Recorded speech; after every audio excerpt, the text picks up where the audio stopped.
Bonjour, je m'appelle Ludovic, de l'île de la Réunion.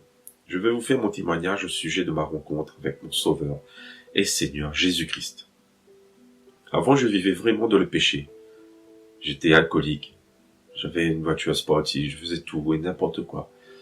J'avais eu beaucoup de relations avec des femmes et ça n'a pas duré. Beaucoup d'erreurs, de péchés, d'orgueil.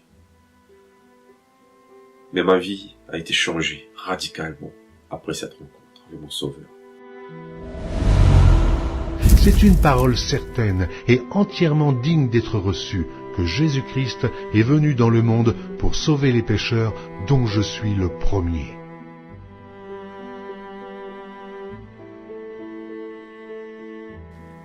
Je vais vous raconter ma relation que j'ai eue avec une femme et ma découverte du monde spirituel et surnaturel. En fait, je vivais comme tout le monde jusqu'à cette rencontre. Un jour, après cette rencontre, j'ai vu beaucoup de choses surnaturelles qui arrivaient. Et elle m'avait dit que ça lui est arrivé d'être transformé, de changer de personnalité, de parler dans une langue étrangère. Et au moment où c'est arrivé, j'ai eu des poils qui s'hérissaient, j'ai senti une présence malsaine. Et elle avait changé de langue et de personnalité complètement. J'avais eu peur à ce moment.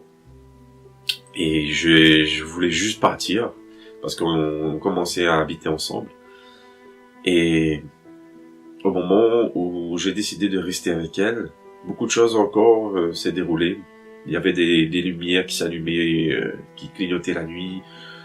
La présence malsaine dans la maison, l'ordinateur qui s'allumait tout seul, et beaucoup de choses surnaturelles.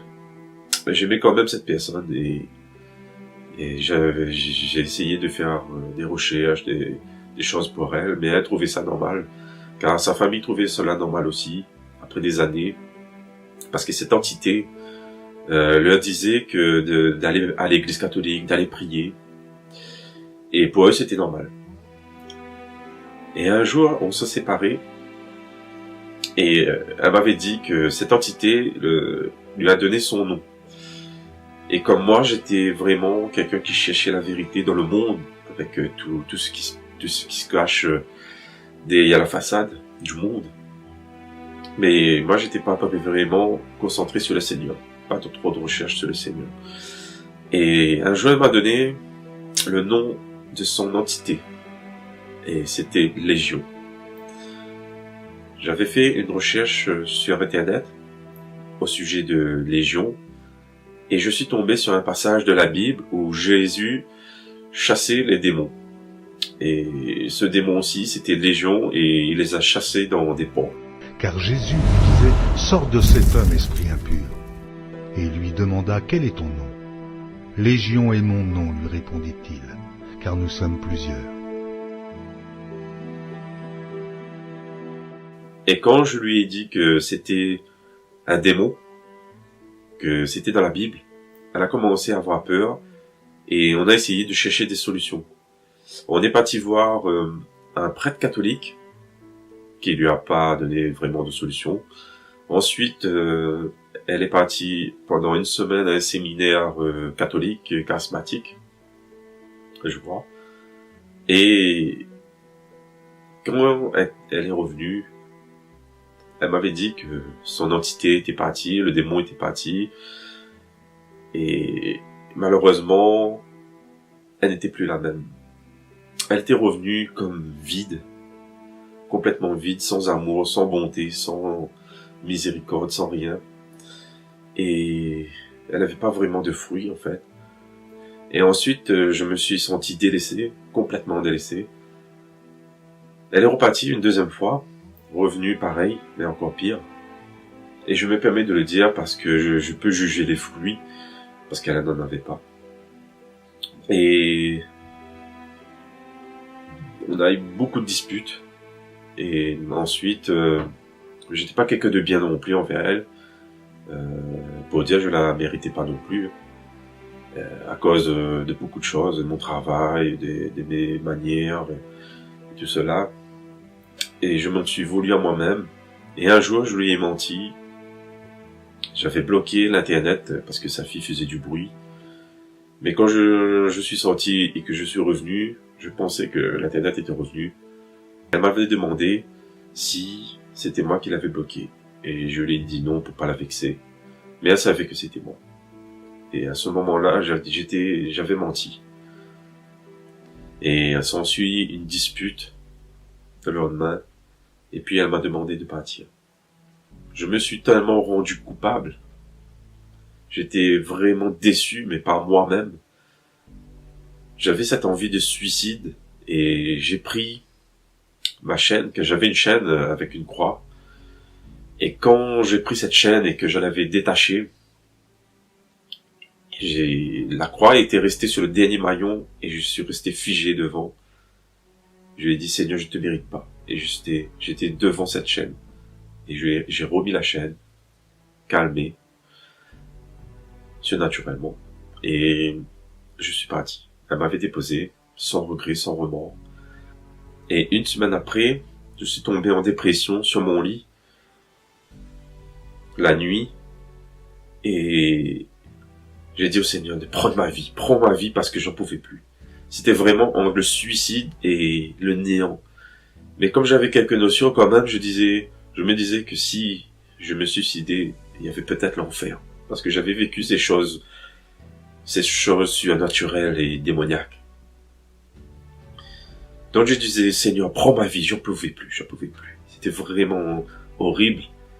Et instantanément, j'ai senti mon cœur s'enflammer, comme une flamme, et en même temps doux. Et j'étais vraiment en train de pleurer sur mon lit, mais je sentais une présence dans la chambre, comme une présence qui projetait de l'amour. C'était vraiment intense, c'était chaud, c'était puissant, c'était réel.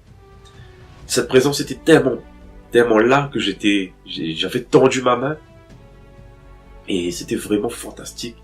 Et instantanément, j'étais plus en dépression. Instantanément, il y avait quelque chose qui avait changé en moi. Et c'était vraiment magique.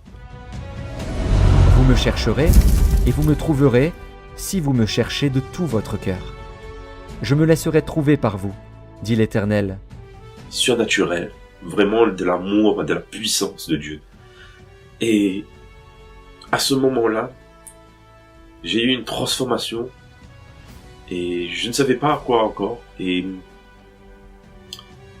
j'ai pu dormir tranquillement la nuit jusqu'au lendemain. Et le lendemain, je me suis réveillé. J'ai dit à maman, Dieu t'aime. Et évidemment, maman disait, mais qu'est-ce qui lui prend? Voilà. Donc, c'était vraiment un changement radical. Il y avait de l'amour qui débordait en moi. Il y avait de l'espérance. J'avais plus ce désespoir, cette mort. J'avais plus de tout ça, mais c'était de l'espérance, de l'amour, quelque chose qui débordait, de surnaturel et de formidable et de magique et de puissant, que même je suis parti voir mes voisins.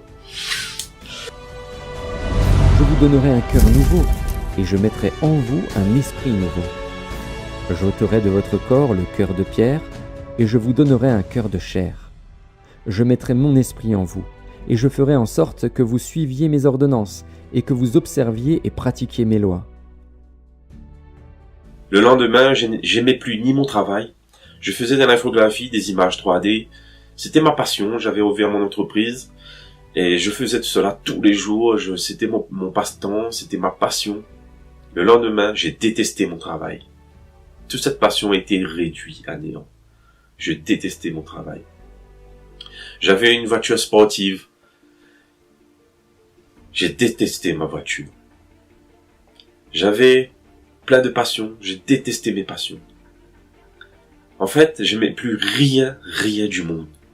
Ni la musique, ni les films, ni tout ce qui se trouvait dans le monde. J'aimais rien. N'aimez point le monde, ni les choses qui sont dans le monde. Si quelqu'un aime le monde, l'amour du Père n'est point en lui. Et j'ai eu un changement tellement radical que même mon entourage n'a rien compris. Parce que mon frère commençait à se tracasser pour ma situation d'alcoolique.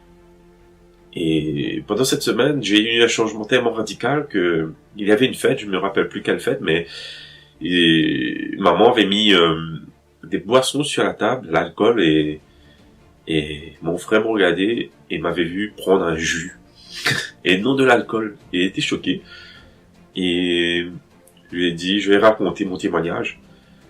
Et beaucoup de choses de formidables se sont déroulées dans ma vie, beaucoup de choses. Un changement tellement radical, un zèle pour l'évangile, un zèle pour la parole de Dieu. J'aimais regarder les films au sujet du Seigneur. J'aimais que la parole, rien d'autre. Et ensuite, je suis parti voir, par réflexe, un prêtre catholique. Et quand je suis arrivé là-bas, je lui ai expliqué ma situation, ce que j'ai vécu, mon changement. Il m'a montré un passage, il m'a demandé si j'avais déjà lu la Bible. Je lui ai dit non. Mais je regardais quand même des films sur le Seigneur. Et il m'a montré un passage où quand le Seigneur parlait, les apôtres, leur cœur brûlait. Et ils se dirent l'un à l'autre, notre cœur ne brûlait-il pas au-dedans de nous lorsqu'il nous parlait en chemin et nous expliquait les Écritures? Et ensuite, il m'a dit de venir à l'église catholique le lendemain, le dimanche. Je lui ai dit ok, parce que c'était mon réflexe. Hein. Et le dimanche matin, quelque chose de formidable s'est déroulé. En fait, je voulais pas partir à l'église. Je voulais même pas partir sortir du lit parce qu'il faisait froid. Et le matin, tout d'un coup, j'ai vu tout noir. Tout noir. Et là, j'ai vu une lumière tout blanche. C'était le Seigneur qui était devant moi. Il était tout lumineux. Tout lumineux. Il était magnifique.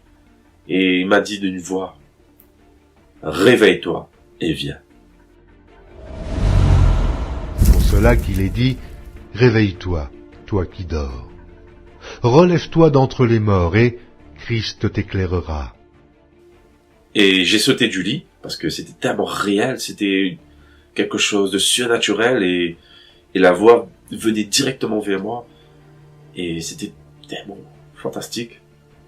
J'ai sauté du lit, je me suis préparé pour aller prier et attendre pour raconter ça au prêtre. Et le prêtre m'a dit, quand je lui ai raconté, il a dit c'était pas un rêve, c'était une vision, que beaucoup de personnes dans le monde voient le Seigneur et que c'est quelque chose de réel. Et j'étais tellement choqué, tellement c'était réel, que voilà, j'ai continué à aller à prier, à faire des choses. Et il y avait un changement radical dans ma vie, c'était lorsque je péchais. J'ai eu un changement tellement radical, c'est-à-dire quand je commençais à pécher, le péché d'un homme, je me suis senti tellement coupable. Je me suis senti tellement dans le péché. C'était vraiment la conviction de péché. Et quand il sera venu, il convaincra le monde en ce qui concerne le péché, la justice et le jugement. Même quand j'avais pris un morceau de carotte dans la cuisine, à un moment donné, je me disais non, il faut que je demande, parce que c'était maman qui coupait des carottes. Et j'ai demandé à maman voilà, j'ai pris un morceau de carotte, et maman me dit, pourquoi tu demandes? Et donc, je lui ai dit, il faut que je demande parce que c'est comme un vol. J'avais vraiment cette conviction de péché. C'est vraiment quelque chose de formidable et en même temps, j'avais aussi la crainte. Je me dis, mais qu'est-ce que c'est? Et parce que j'avais commencé à lire la Bible. Et il y avait des vidéos aussi, des témoignages des frères qui expliquent aussi cette conviction de péché. Et ensuite, j'ai raconté cela à mon frère, qui était mon ami aussi, qui est mon ami aussi. Et j'ai raconté cela et été choqué. Et aussi, quand je suis reparti à l'église catholique, à un moment donné, je me suis senti mal. Je m'explique. Alors, à un moment donné, quand on commençait à prier le Seigneur, je me sentais quand même bien. Et arrivé à la prière de Marie, j'étais bloqué. Comme s'il y avait une coupure. Je me disais, il y a un problème. Et puis le prêtre il recommence. Et c'est pareil, quand on est arrivé à la prière de Marie, il y a une coupure. Je me trouvais un peu bizarre. Un autre soir, j'étais parti à l'église pour prier. Et pareil, toujours, parce qu'il priait des chapelets pour Marie.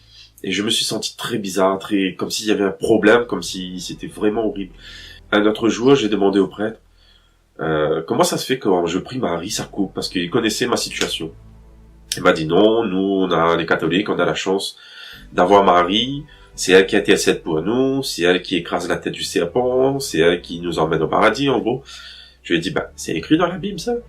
Il m'a dit non, c'est écrit dans son petit livre jaune. Je lui ai dit, non, dans la Bible, parce que c'est écrit dans la Bible, parce que la Bible a confirmé mon changement. Il m'a dit non, dans son petit livre jaune. Du coup, j'ai dit, laisse tomber. Je m'étonne que vous vous détourniez si promptement de celui qui vous a appelé par la grâce de Christ pour passer à un autre évangile.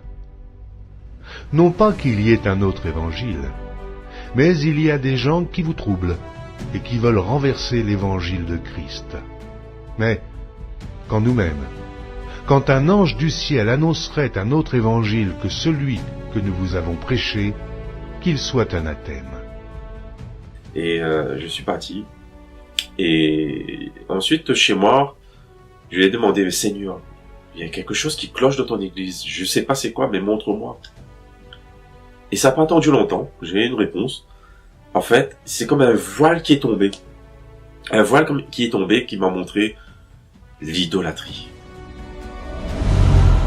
Si notre évangile est encore voilé, il est voilé pour ceux qui périssent. Pour les incrédules dont le Dieu de ce siècle a aveuglé l'intelligence, afin qu'ils ne vissent pas briller la splendeur de l'évangile de la gloire de Christ, qui est l'image de Dieu. L'église catholique est idolâtre. Et ce n'est pas l'église du Seigneur. J'étais choqué. J'étais vraiment choqué parce que j'étais catholique aussi. Et j'ai quitté tout cela et j'ai dit au Seigneur, montre-moi, parce que je t'ai vu. J'ai une expérience réelle avec toi qui est biblique. J'ai eu une transformation tellement radicale, tellement réelle, et que seul Dieu pouvait me changer ainsi. C'était seulement Dieu qui pouvait me changer instantanément. Et j'ai eu un nouveau cœur et un changement tellement radical et biblique. Je préfère faire confiance à ta parole qu'aux hommes. Et du coup, un voile est tombé. Un voile. C'est vraiment horrible parce les gens sont en train de violer ces commandements tous les jours. Tous les jours. Le Seigneur m'a montré tout cela. Et j'étais vraiment choqué. Si vous gardez mes commandements, vous demeurerez dans mon amour, de même que j'ai gardé les commandements de mon Père et que je demeure dans son amour. Ensuite, j'ai commencé à lire la Bible, à chercher des vrais croyants, des frères et des sœurs qui sont vraiment convertis, qui portent des fruits, qui portent tous les fruits de la Bible, le changement, et qui sont guidés réellement par l'Esprit. Ensuite, j'ai commencé à regarder un peu la vérité au sujet de la parole, au sujet du baptême, parce que les baptêmes catholiques ne sont pas bibliques, je suis désolé de le dire. Et j'ai commencé à trouver des frères et des sœurs qui m'ont montré la voie, qui m'ont baptisé. Et j'ai commencé à me rendre compte que la Bible était vraie, tout était réel. Et j'ai fait même une expérience parce que maman avait des douleurs sur sa jambe, alors que la Bible dit bien que il y aura des signes qui accompagneront ceux qui auront cru. Ils imposeront les mains aux malades. J'ai imposé mes mains sur sa jambe et elle était guérie au nom de Jésus. Un miracle. Voici les miracles qui accompagneront ceux qui auront cru. En mon nom, ils chasseront les démons. Ils parleront de nouvelles langues. Ils saisiront des serpents. S'ils boivent quelques breuvages mortels, ils ne leur feront point de mal. Ils imposeront les mains aux malades et les malades seront guéris. Et ma vie a commencé à changer radicalement. J'ai commencé à croire, et à voir des choses formidables. Des gens qui donnent leur vie, des gens qui guérissent des malades, qui chassent des démons au nom de Jésus, qui font des choses formidables, que j'avais jamais vu ça. J'avais jamais vu ça dans une église catholique. J'avais jamais vu ça à nulle part ailleurs. C'est des gens vraiment qui ont changé, qui ont quitté le monde actuel, qui ont eu un nouveau cœur, un nouvel esprit. Ils ont eu leur cœur changé. Et, ils ont reçu des dons du Saint-Esprit. J'ai pris une voiture plus humble. Il m'a montré l'humilité, l'orgueil que j'avais. Chacun d'entre nous, on a de l'orgueil et un manque d'humilité. Le Seigneur m'a transformé. J'ai même fermé mon entreprise et même refusé des emplois. Tout cela parce que je veux suivre le Seigneur. Nous sommes sur la fin de temps. Si vous ne renoncez pas à vous-même, il sera trop tard. Le Seigneur nous a ordonné de renoncer à nous-mêmes, de le suivre, de prendre notre croix et de changer de direction et être saint comme il est saint. Alors Jésus dit à ses disciples, « Si quelqu'un veut venir après moi, qu'il renonce à lui-même, qu'il se charge de sa croix et qu'il me suive.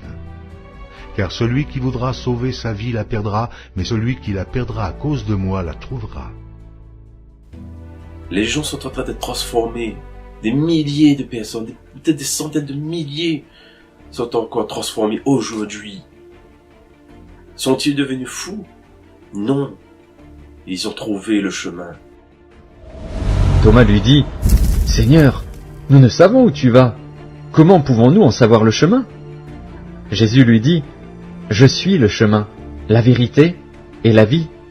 Nul ne vient au Père que par moi. » Quand vous arriverez devant lui, il n'y aura plus d'excuses. Il sera trop tard. Le choix, c'est à faire maintenant. Entrez par la porte étroite, car large est la porte, spacieux est le chemin qui mène à la perdition. Oh, il y en a beaucoup qui entrent par là. Mais étroite est la porte, resserrez le chemin qui mène à la vie, et il y en a peu qui les trouvent. Jésus revient bientôt rechercher son Église, ses enfants, qui sont dans la sanctification, c'est-à-dire mis à part pour le royaume. Je vous le dis, repentez-vous avant que ce jour ne vous surprenne. Voici, je viens bientôt, et ma rétribution est avec moi, pour rendre à chacun selon ce qu'est son œuvre. Ce que je peux dire aujourd'hui, c'est que Jésus est vivant. Voici, je suis avec vous tous les jours, jusqu'à la fin du monde. Il n'y aura plus ni mort, ni deuil, ni cri, ni douleur. Je renouvelle toutes choses. Oui, je viens bientôt. Puisse le Seigneur accorder sa grâce au peuple de Dieu, à tous les hommes. Amen.